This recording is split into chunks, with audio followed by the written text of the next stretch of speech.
Бәріңе сәлем достар, бүгін мен сіздерге 2001 жылы шыққан «Искусственный разум» фильмінің қысқаша нұсқасын айтатын боламын. Жердің болашақ тарихы қайғылы, климаттың өзгеруі, Нью-Йорк, Амстердам, Венеция сияқты жағалаудағы қақпаларды су басты. Сондай-ақ жаппай көшу-қону және қорқынышты ашаршылыққа әкелді. Дамыған елдер сақтала алды. Олар бала тууды шектеп, тамақ пен қуатты қажет етпейтін роботтарды пайдаланды. Профессор Ален Хобби адамда толған аудиторияда жасанды ақыл туралы дәріс оқиды. Пышақтың ұшымен ол, түрі адамнан еш айырмашылығы жоқ робот қыздың қолын тесіп, ауру рефлексін көрсетеді. Бұл жаңа роботтар түрі, олар эмоциялар мен ойларды елестетуге қабілетті. Что ты почувствовала? Вы укололи руку. Бірақ олар шын мәнінде сезіне алмайды. Профессор ары қарай барып, сүйе алатын робот жасағысы келеді. Махаббат әртүрлі болғандықтан, ол баланың ата-анасына деген сүйіспеншілігін таңдайды. Ешқашан ауырмайтын робот бала, баласыз отбасылардың арасында сұранысқа ие болады. Ал осы роботтардың өздері үшін сезімдер әлемі ашылады. Аудиториядағы қыз әдеп туралы мәселені көтереді. Жасанды баланың ата-анасы қоғамда қандай жауапкершілікте болады? Өйткені роботтарға деген өшпенділік өсуде, адамдар олармен қатыгез. Бұл сұрақ профессорды ойландырады. Сол уақытта Генри мен Моника Суинтон клиникаға барады. Онда олардың балалары Мартин мұздатқышта ұйықтатылған. Ол емделмейтін аурумен ауырады. Моника оған кітап оқуға отырады. Ал дәрігер Генриға ұлының емес, 5 жылдан депрессиясын тоқтата алмай жүрген әйелінің жағдайын ойлауды айтады. Олар профессор Хобби мен көмекшілері робот бала үшін мінсіз отбасын іздеп жатқанын әлі білмейді. Және Суинтон отбасы оларға дәл келеді. Я никогда не смирюсь. Это не заменит мне нашего сына. Моника таңғалды. Оның қайғысы роботты алуға келіскен Генридің ашуына айналды. Алайда ол одан жай ғана бас тарта алмайды. Сөйтіп байқап көруге бел буады. Генри түсіндіріп, балаға арнайы кодты енгізбегенше, оларды ата-анасы деп санамайтынын жеткізеді. Бірақ осыдан кейін артқа жол жоқ. Егер робот баламен өмір сүру ұнамаса, оның сезімін өшіру мүмкін болмайды. Сол себепті компания оны тек бұзып тастайды. Дэвид кәдімгі балаға ұқсаса да, өзін адам сияқты ұстамайды. Үнсіз шаршамай, үзіліссіз Мониканы және оның күнделікті істерін бақылап жүреді. Ол бірте-бірте ересектердің әрекетін қайталай бастайды. Жасырынып ойнауды үйренеді, тіпті күле бастайды. Моника махаббат хаттамасын жандандыруға бел буады. Және Дэвид одан анасын көре бастайды. Ол оған кофе әкеледі, одан сұралған нәрсенің бәрін жасайды, тіпті импровизациялайды. Және анасы иісін жақсы көру үшін оның сүйікті духиін өзіне шашады. Я люблю тебя, мама. Дэвид мазасызданып, шешесі Моника бір күні қайтыс бола ма деп сұрағанда, ол оған ойыншық аю Теддиді сыйлайды. Ол бұрын баласының сүйікті ойыншығы болған. Моника тағы да өмірдің мәнін тауып, қуанғандай көрінеді. Бірақ кенет Мартиннің ауруына қарсы ем табылған, күтпеген жағдай орын алады. Олы үйіне қайтып оралып, онда өзінің робот інісін көреді. Балалар арасында қызғаныш көбейіп, олар аю Теддидің кімге бірінші келетіні және олардың қайсысының бойы жоғары екені туралы жарысады. Бұл мәселені шешпейді, бірақ көп нәрседе олар ортақ тіл таба білді. Дэвид Мартинге өзінің алғашқы естелігі туралы павлинге ұқсас құйрығы бар құсты айтып береді.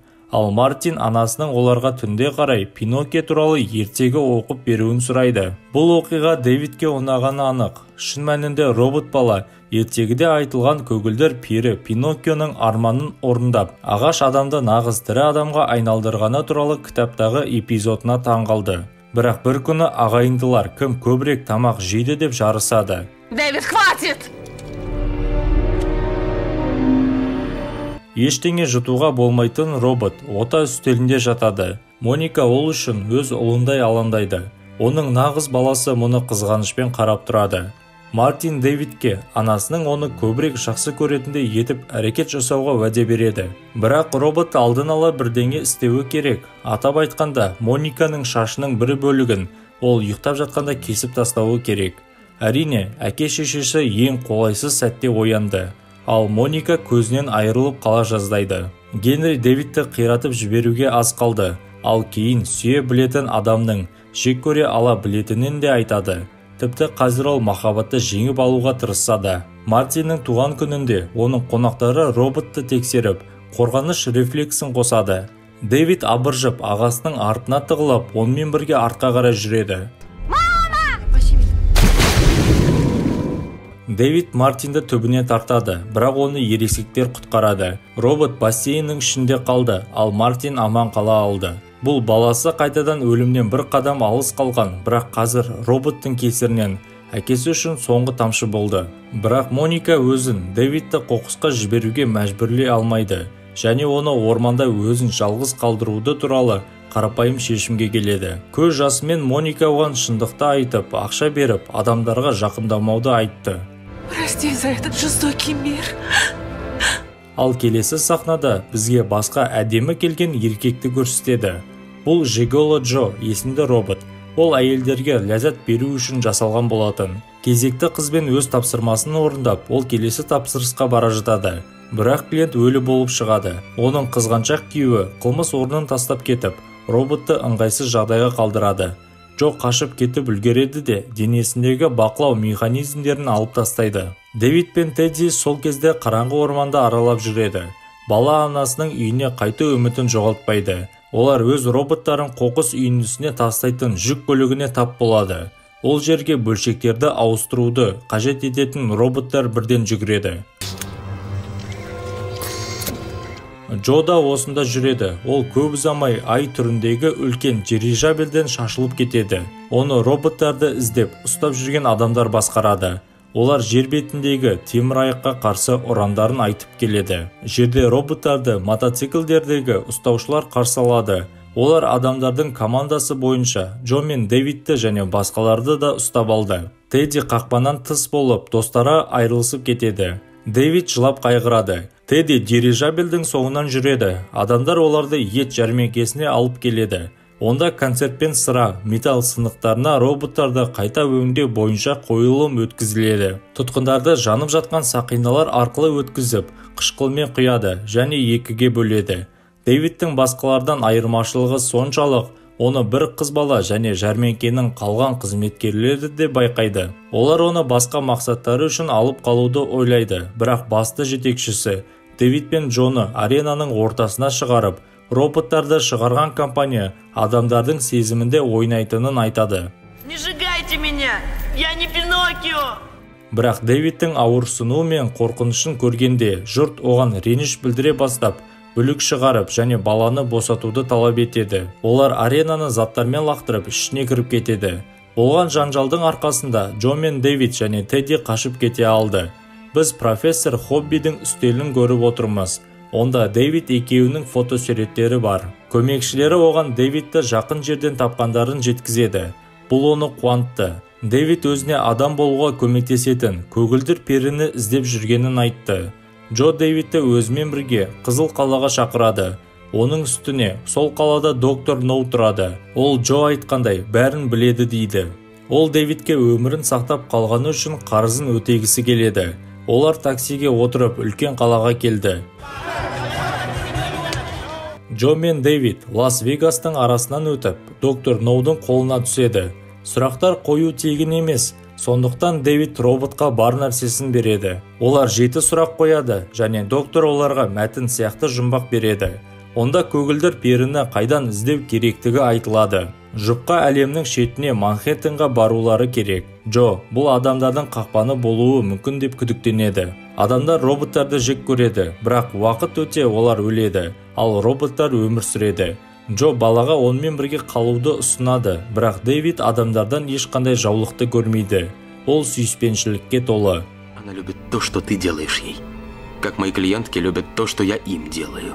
Дэвидтің арманы өте берік болды. Тек шығар алдында ғана оларды полиция тікұшағы күтіп тұр. Онда Джоны алып кетеді. Дэвид пен Тедди жағдайды пайдаланып, екінші бос тікұшаққа кіріп, Джонды өздерімен бірге алып, Манхэттеннан шығып кетеді. Нью-Йорк су астында қалып қирады, бірақ кейіпкерлер айтылған жерді дәл табады. Олар ғимаратқа кіргенде мәтін жазылған есікті көреді. Это здесь роботов превращают в людей? Есіктің арғы жағында Дэвид өзінің егізін кездестіреді. Демек, ол секілді роботтар жалғыз емес. Қызғаныш пен қорқыныш сезімінде Дэвид егізінің басын қиратып, төңірегіндегі бәрін құлатып жатыр. Профессор Хобби пайда болып, Дэвидті бақылап, оны тексергендерін түсіндіреді. Иә, бұл жай ғана эксперимент. Бірақ Дэвид бұған дейін ешбір роботтың жасай алмаған нәрсесін істей алды. Пиноккио туралы шабыты ертегіні естіп, ол жақсы көріп армандау қабілеттерін игере алды. Ол Дэвидке оның баласы болғаны туралы шындықты ашып көрсетеді. Робот мұндай қарама қайшылықтар мен сезімдерге төтеп бере алмайды, және оның миы шамадан тыс жүктеледі. Кейін профессор Дэвидқа өзінің шынайы аналары мен әкелерін көруді ұсынады. Дэвид оның артынан өтіп, жүздеген роботтар ілінген зертхананы көреді. Бәрі оның көшірмелері болды. Бірінші құс туралы естелік зертхана терезесінің сыртындағы мүсінге байланысты болған екен. Роботтар мен олардың жыныстары және махаббат туралы ашылмаған қаптамалар Дэвидтің армандарын бір жола бұзды. Әрі қарай өмір сүрудің мәнін жоғалтып, ол үлкен биіктіктен суға секіреді. Қатыгез эксперимент аяқталды. Бала мұхиттың түбіне түсіп кетеді. Бірақ ол жақта тағы да оған үміт берген бір нәрсені байқайды. Кенет Джо оны судан алып шығады, бірақ сыртта оларды робот аңшылары күтеді. Джо оған, шынайы болғанда мен туралы қыздарға айтып бер дейді. Я есть. Я был! Бейшара жігіт полиция тікұшағына магнитпен тартылады. Қош бол, Джо. Дэвид Теддимен бірге қайтадан су астына батады. Бірақ ол тікұшақтың ішінде субмаринада болды. Су астында Пиноккио туралы ертегілер және аттракциондар паркі болды. Ақырында ол көгілдір періні көрді. Тікұшаққа шолу доңғалағы құлайды да, Тедди мен Дэвид қақпанға түседі. Бірақ ең бастысы пері мүсіні аман қалды. Пожалуйста, сделай меня настоящим. Дэвид үнсіз күлімсіреп, тұрған мүсінге қайталай берді. Көгілдір пері, мені тірі балаға айналдыршы. Тіпті шамдар өшіп қалса да, ол көрінбей қалса да, Дэвид сөзін қайталауды тоқтатпады. Кейін қуаты бітіп өшіп қалды. 2000 жыл өтті. Қызық құбыжықтарға толы кеме қарлы Манхэттеннің үстінен ұшып өтеді. Олар Дэвидті тауып алады да, ол жанасудан оянады. Ғажайыпқа әлі де сенімін жоғалтпаған ол көгілдір перге қайта келеді. Дэвид мүсінге тиеді де, оның қорқынышына орай ол құлайды. Құбыжықтар олар ең құнды және сирек кездесетін Дэвидтің тірі адамдар туралы естеліктерін сканерден өткізеді. Оның отбасы туралы естеліктерді бір-біріне жеткізеді. Жерде енді осы эволюцияланған роботтар ғана мекендейді, ал адамдар жойылып кетті. Дэвид Суинтурдардың үйінің көшірмесінде оянады. Ұлы анасын іздейді және көп замай оның дауысын естіп, ол көгілдір перге тиесілі болды. Бірақ ол енді мүсін емес, голограмма еді. Ақырында ол Дэвидқа оны нағыз балаға айналдыра алмайтынын айтты. Голограмма арқылы роботтар Дэвид енді әлемдегі жалғыз адам екенін және оның анасы өмір сүрмейтінін айтты. Өйткені 2000 жыл өтті. Олар өздері жинаған ДНК-дан басқа адамдарды қалпына келтіре алады. Бірақ оның анасы Мониканы өкінішке қарай қайтара алмайды. Ты помнишь, как отрезал кусочек маминых волос? Да, помню. Анықталғандай Тедди, Дэвид анасының басынан кесіп алынған шашының бөлігін сақтап қалыпты. Өкінішке қарай роботтардың түсіндіруінше, ДНК-дан қалпына келтірілген адамдар бір күн ғана өмір сүреді, және процесті қайталауға болмайды. Бірақ Дэвид анасының ерекше болатынына сенімді, және оны қайта құруға көндіреді. Роботтар адамдардың өмірге мән беру қабілетіне тәнті болады. Роботтар адамдарды қалпына келтіруге тырысып, дәл осыны іздеген болатын. Таң атады. Роботтар Дэвидті анасы жатқан бөлмеге шақырады. Хочешь кофе? Как ты любишь? Да, я хочу кофе. Келесі күн өзін шынайы сезінетін бала үшін тамаша болып өтеді. Және оған оның робот екені туралы сұрақ қойылмайды. Моника Дэвидтің бұрынғы өмірін сұрап мазаламайды, ал тек өткізіп жатқан сәтке қуанады. Олар ойнап, Дэвидтің туған күнін тойлайды. Оның өміріндегі ең жақсы күн анасының сөзімен аяқталады. Мен сені сүйемін, Дэвид, әрқашан сүйгенмін. Содан кейін ол мәңгіге ұйқыға жатты. Кейін сүйіспеншілікке лайық болған Дэвид те онымен бірге тыныш ұйықтап қалды. Тедди болса олардың ұйқысын күзетіп отырды. Осымен фильм аяқталды, достар. Сіздермен болған киношолу арнасы келесіде